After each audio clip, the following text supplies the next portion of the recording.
Hello everybody and welcome to the video showcase for the Assetto Corsa AI pit stop strategy app that I've developed.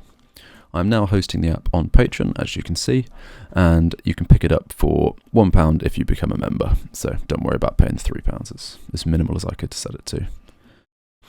The app allows you to now have AI pit stops. I'm sure you're here as a result of the fact that Assetto Corsa simply doesn't have any by default, and this also gives you some user variables that you can set to tailor it to your personal experience, which I'll have a look into now. So if we head over to Content Manager,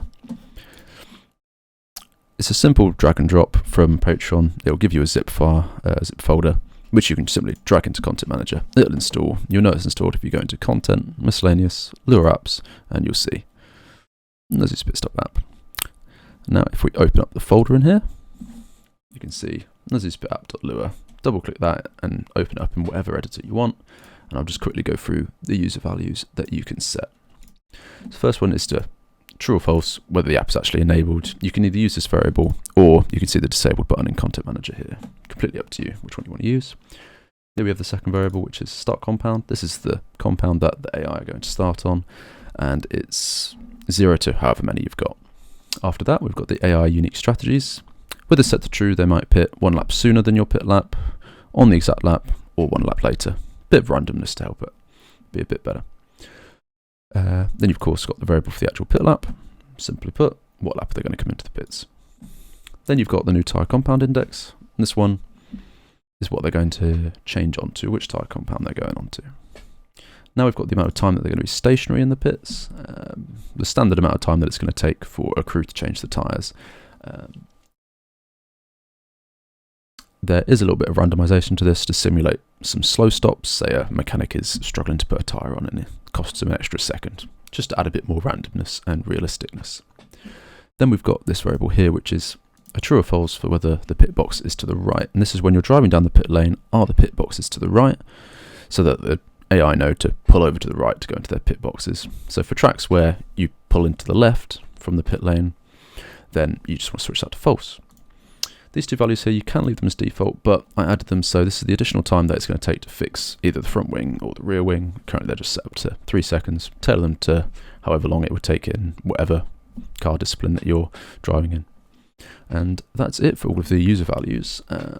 One other thing to note is the code will affect the track surface.inis file for the first time that you load it up. Unless you're using rare, in which case it's already done. This is just to enable the physics so that the app works.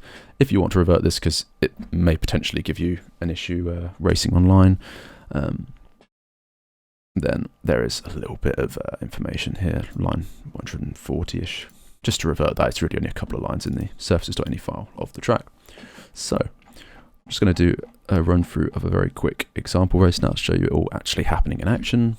The AI is set to pit on lap 2, but with unique strategies on. So we'll see some come in lap 1, some come in lap 2, and some come in lap 3. So without further ado, let's jump into a race at Vallelunga.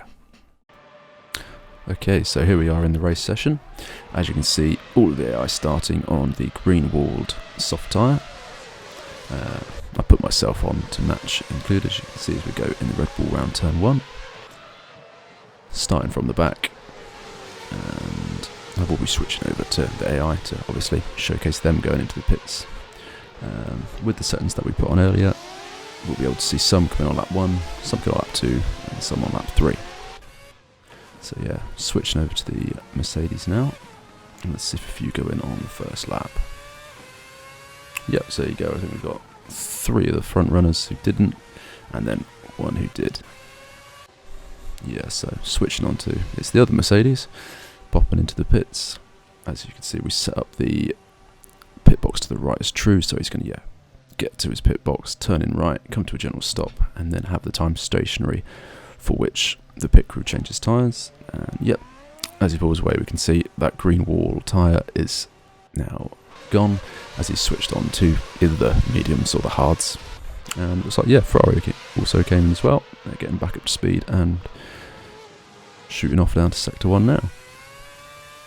So the rest of the pack, I imagine now, probably getting around to the pit entrance. So yeah, swapped over, and yeah, we could already see there was another Merc who's entered the pit lane, and yeah, BMW Sauber as well, and it looks like a Renault right behind him. A couple of cars up ahead. Now, as I said before, there's a little bit of randomisation to simulate whether a pit crew is a bit slow. So I think, if I remember correctly, yeah, BMW Sauber here having a very slow stop, gets jumped quite convincingly by the Renault there. As we swap the camera to show them coming out, and a lot of pit exit traffic there, merging with the lads who stopped on lap 1. I haven't kept track of whether the undercut was actually beneficial or not, but that's not the point of this.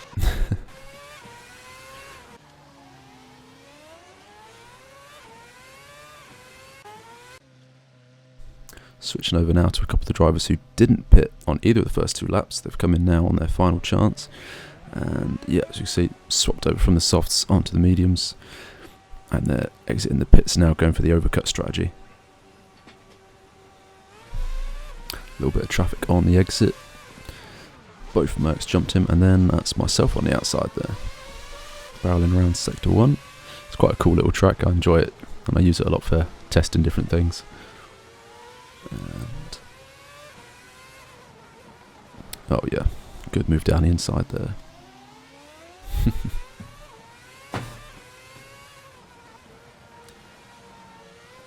So now all drivers should have done their pit stop strategy as we're coming around to the final corner now.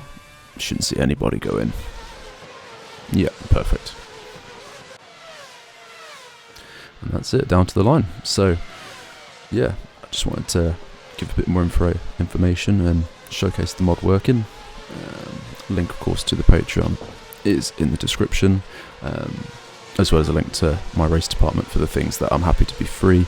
I did decide for something like this, which did take a significant amount of work hours, designing, developing and coding. Since it was a significant undertaking, I thought, you know what, I'll make a little Patreon so people can support me, because this is not the only thing I'm going to make. I've got lots of little projects and things in the loop, and if they're quick little things, then I'm happy to pop them up free on a race department. But it does help me out quite a lot to have a few quid here and there extra to work on sometimes these bigger things. So yeah, that's it. Hope you all enjoy it, and thank you very much.